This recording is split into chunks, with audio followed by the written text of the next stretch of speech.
De acuerdo a las circunstancias hoy en día, de pronto te sientes triste, de pronto te sientes desanimado, porque te das cuenta que no podemos salir de nuestros hogares, no podemos ir a la iglesia, ¿sí?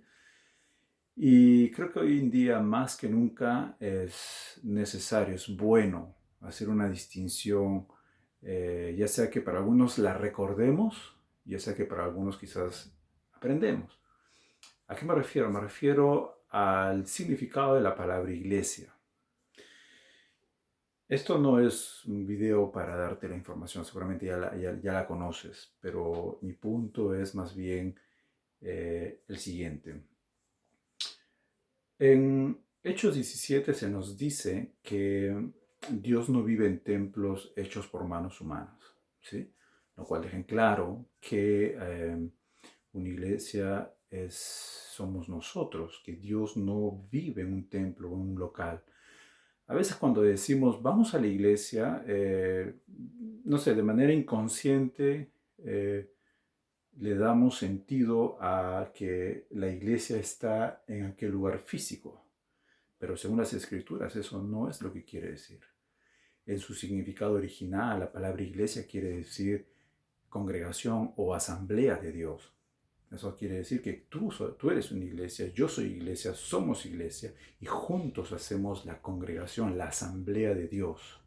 Entonces desde ahí pensar que voy a la iglesia casi como que no tiene sentido, no sé si te das cuenta, porque ¿cómo voy a ir a la iglesia si yo soy iglesia y ellos son iglesia? Lo que estamos diciendo, mejor dicho, es que vamos al local donde se reúnen la iglesia, ¿no? Eso sería quizás la palabra más exacta, la forma más exacta de poder decirlo, ¿sí? Entonces, por otro lado, también se nos dice en Mateo 18 que donde dos o tres más se reúnen en el nombre de Jesús para orar, Él está con nosotros. Y la buena noticia es que podemos hacer eso desde nuestros hogares. Podemos pasar tiempo de oración, de meditación, de alabanza en nuestros hogares, con nuestros hijos, con nuestra esposa. Y Dios no nos ha dejado solos, que también nos ha dado los recursos necesarios para poder estar en contacto con nuestros hermanos, como es el Internet.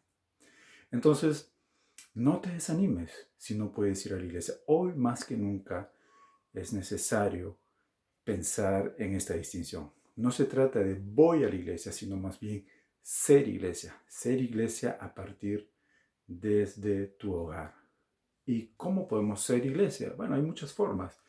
Podemos cantarle a Dios, alabarle a Dios, servir a Dios, sirviendo a nuestros hijos, pasando tiempo con ellos, haciendo una llamada a alguien para animarlo. Ser iglesia en nuestra manera de ser. Creo que ese es el sentido más preciso en estos momentos que podemos hacer. Y también eh, cuando esto regrese a la normalidad, Dios mediante, regresar a esta distinción, regresar a este principio, de no pensar a veces de manera, como decía hace un momento, de manera inconsciente, creemos que la iglesia o Dios se encuentra en ese local allá, pero no, seamos iglesia, aun cuando todo venga a la normalidad. Sirvamos a nuestros hermanos, ¿sí? Estemos para ellos, ayudémonos los unos a los otros. Eso es ser iglesia, no ir a un local, escuchar las canciones y no sé, escuchar la clase y como tal podemos caer en una rutina religiosa cuando el llamado es más bien ser iglesia. Por otro lado también no tengo nada en contra de los locales, ¿no? Que muchas congregaciones, iglesias tienen. Me parece una buena idea, creo que es muy bueno porque se usan sus ambientes para distintas actividades en beneficio a los creyentes, ¿no? Como se dan lecciones, clases, se dan alabanzas y está bien. Y eso no, para mí no es ningún problema. ¿Sí? No estoy hablando en contra de eso. Es bueno ir al local para alabar a Dios con la iglesia. Sería el significado más correcto en este tiempo. Entonces, quiero animarte, no te desanimes. Sé iglesia con tu familia, con tus hijos. Sírvanse, ayúdense, ámense los unos a los otros. Haz una llamada a un hermano, una hermana, anímalo. Podemos ser iglesia. Es tiempo de ser iglesia.